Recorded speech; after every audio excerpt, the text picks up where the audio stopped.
That's okay. Colds are I know, I have a little tiny cold, No, so I hugged you awkwardly. I'm so sorry. I'm trying to be respectful of your health. Yeah, we have the same. I know, it's like we called each other. I love that. I love it too. I love being here in New York. Yeah, we were only on the show when we were in LA. Yes. Yes. I love it here. Yeah, it's great. A little chilly today, but other it than is that. so cold today. I looked ridiculous coming to work. I literally had a snow onesie on with a coat. People are like, where do you think you are? But I'm fully Texan and cold as hell here. I hope you're posting that on Instagram because that would be really fun to see. You should see it. It's a sight. No, but speaking of this building, you hosted SNL in this building. How many years ago? I did 75 years ago. Shut up. No, I did. No, it was 1990. It was like during the heyday of Twin Peaks. Yeah. And they tapped me to come, and I did the first show of the 15th season.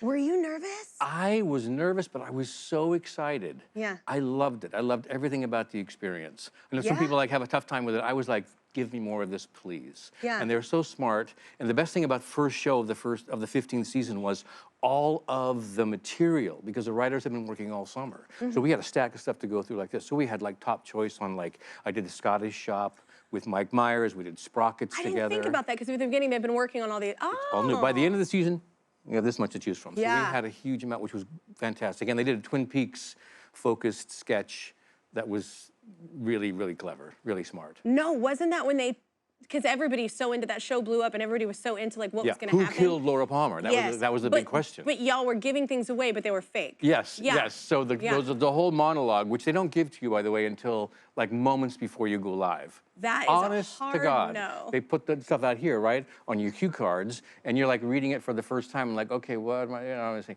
Jim Downey is responsible for that. I still think about him. Oh my gosh, that's terrifying. It was really fun. So, but I admit, I said, well, it was Shelley, the waitress, who was the killer. And then we go on to next question, and then I got a call from David Lynch saying, I need to talk to you in the control room, so I have to go back. Anyway, it was a whole thing that they. I love that they play off of that. It was really fun. You've had such a long and successful career, which is not promised in this industry. Longevity is not promised. True. And it might have all started with this photo. This is pretty great. Can I? So that photo, that was three years ago, and. I need you to keep this photo up for a minute, though. Can I tell you my favorite? I'm about to give you some man. Okay. I'm ready. No, here's the thing. I should have for that photo. Can I tell you, it's like, well, no, first of all, I know someone probably had you do it, right? Yeah, well, they do that to us in photo shoots. They're like, you should hold this or do this. And you're like, I am such a tool right now. Sure. Yeah, no, it happens to all of us. But my thing was like, when they told you we're gonna have a snake in it, did you think it was gonna be a grass snake? Did you think it was gonna be the smallest snake ever? It was like, you know what I'm saying? Like even Britney Spears was like, bitch, get me a big snake. Yeah.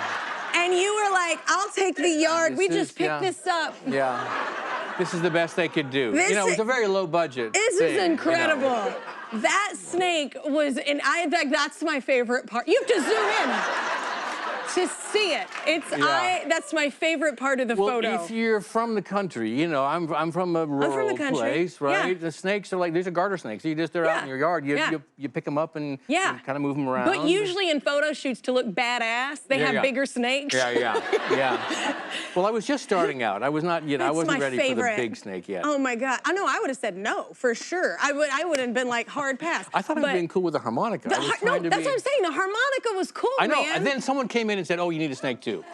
The snake is what really just makes it a little weaker, than you wanted it to look, The harmonica was cool. I can't You're like argue. a badass. I know, I can't argue with your logic. That's like a very James Dean with harmonica. It just looks very cool. But then you look down and you go, oh, man. There's a little snake he's like going to sleep on my arm. He's so happy, the little snake. His name's Fred. He's a pet. It's my favorite. I'm so sorry. I love you. That's why I give you.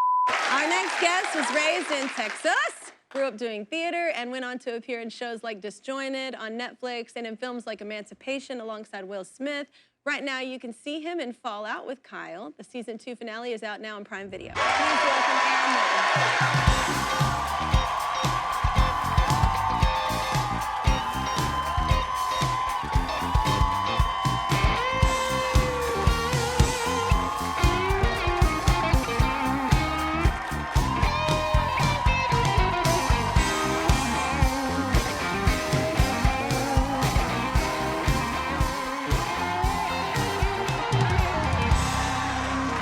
Nice color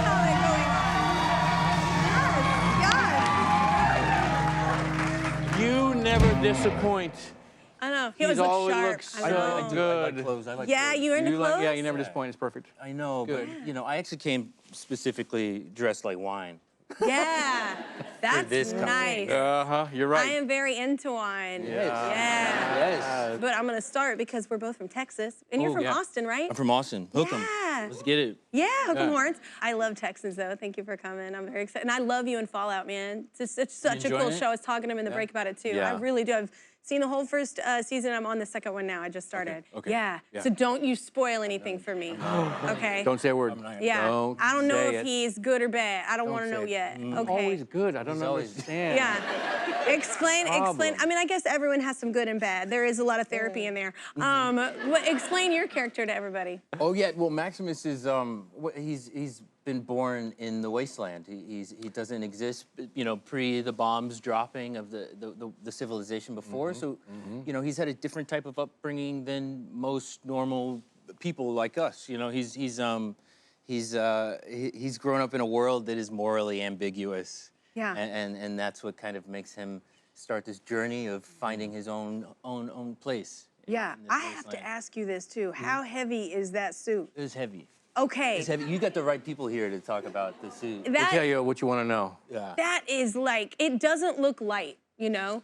No, but for a man of his stature and Okay. physicality, Congratulate. Well, you wear it a this. lot. So I'm just saying No, it is. It's you know, we throw it into water. We put it through walls. We it's roll pretty in the sturdy. sand with it. Yeah, it can't be made of light material because of that. So it's like 50, 60 pounds. That, Oh my that God. top half. Yeah. Yeah. Yes. well, you wear the whole thing. It's like top and bottom. pre-Manjaro. But I can't move. Yeah. Yeah. Sorry. Sorry. Yeah. No. Had to go for the Exactly. joke. That was good. Yeah. Exactly. No, that's a lot of extra weight. And I hear that they snap you in and you can't get out by yourself. Like somebody has to get you out. That's a trust fall that I'm not willing to do. The bathroom breaks. Yeah. Bathroom Yeah. breaks. You having flashbacks? Are you okay? Yeah. You good? Okay. Yeah, they bolt you. They bolt you in. They bolt you in.